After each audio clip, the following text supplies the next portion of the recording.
that we are being dealt with out of generosity. I think it's important in the new era that the world is in now that there should be a good measure of equality among sovereign nations. You know, recently, 7 African countries decided to go and put a call for peace to Ukraine and to Russia. And we raised a number of issues. To us, this is very important. Our sovereignty is one of the things that we hold on dearly to. We were clear that we are not going there as beggars. We are not going to ask for a favor to both Ukraine and Russia. So we were not on a begging mission, even as we are in great need as a continent and all that. That should...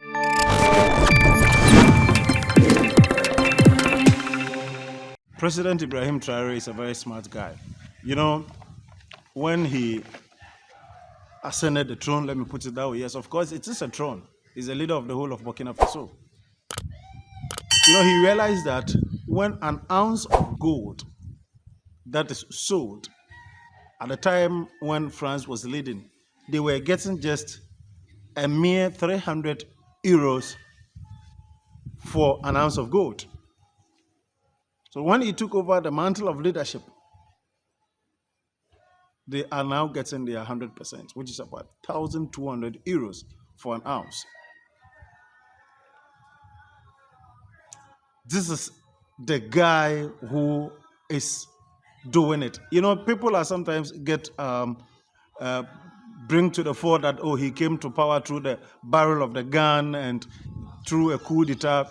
But this guy didn't kill anybody. They just did something very peaceful. But, you know, somebody will say democracy. But if it is democracy and the corruption is too high and everybody is getting off, and he decided to go this way. And when he came to just look at what is happening, and compared to the previous, when they were even led in the so-called democracy, where France was even dictating whatever they were doing. So if you tell me democracy, then I would even, tell you to think twice. When France was dictating to them, every resources that was there, every resource was going to France, and, they had total control over everything that was happening in the country. What democracy was that? Compare the previous or the former to now, to the current, and see what is happening. You just suppose these two situations and tell me what you think. Were they better off under the so-called democracy, where France was still leading them, or dictating to them whatever had to happen, and being in charge of all resources, power, everything? Or you prefer the now, the current, where they have taken their own, the bull by the horn, and they have the country at heart, and they are ensuring that the youth and everybody in the country is, doing better. From tomato factory, electronic vehicles. Recently, brother Wadamaya, the king of African YouTube, went to the place. I think he's still there. Went to the assembly plant where they assemble, these electric vehicles, and then manufacturing them. I believe you all saw the news, and I'm here to let you all know that it's a real news. Yeah? I mean, if you saw the news of His Excellency's initiative to industrialize his country by trying as much as possible to assemble and manufacture EVs in the country. This was the first ever EV that was assembled in here, and it's called the Sahar, but the car brand name is called the Itawa. What is Itawa, by the way? What is the name? Is it a local language? Yeah, name of a village. A name of a village?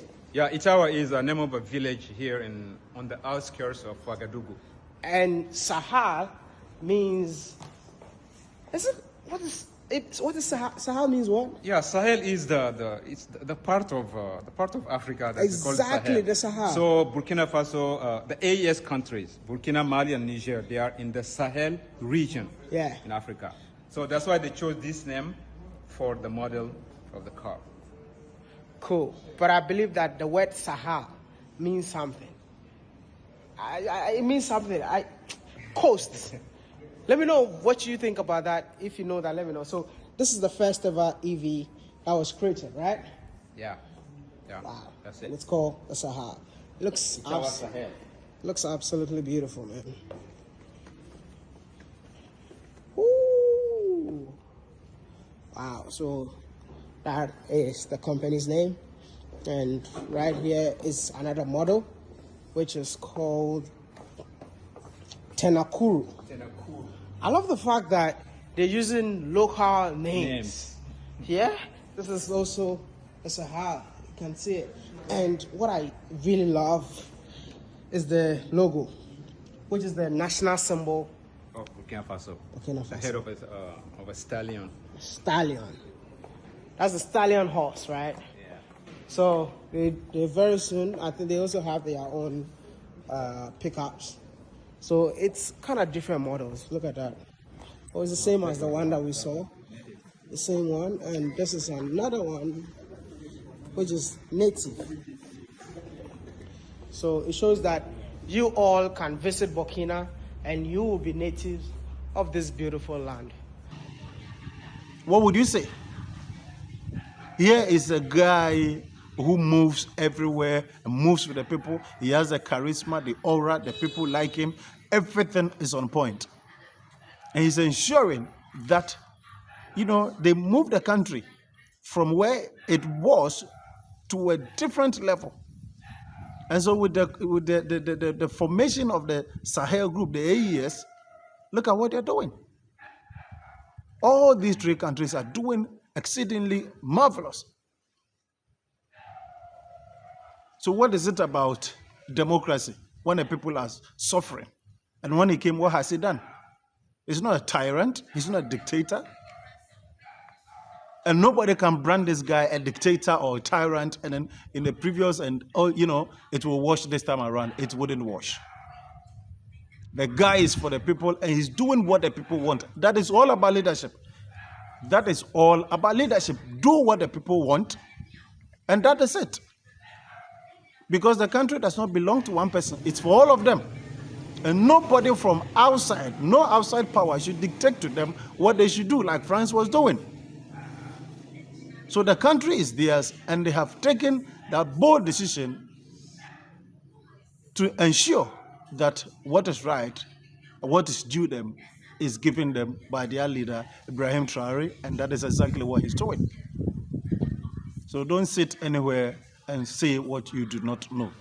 This is the guy that is making the people very proud, and the whole of Africa very proud. So all African leaders, even look at the way, other leaders are even speaking at public fora. That we are being dealt with out of generosity. I think it's important in the new era that the world is in now that there should be a good measure of equality among sovereign nations.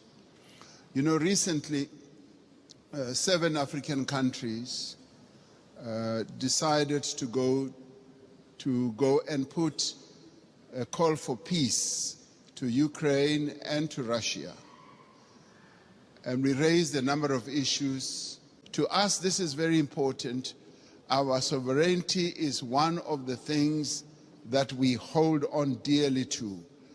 We were clear that we are not going there as beggars. We are not going to ask for a favor to both Ukraine and Russia.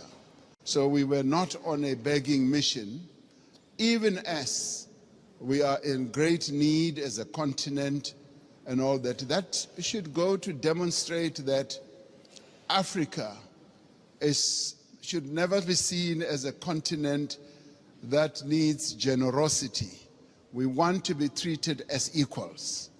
Even in the multilateral institutions, we want to be treated as equals.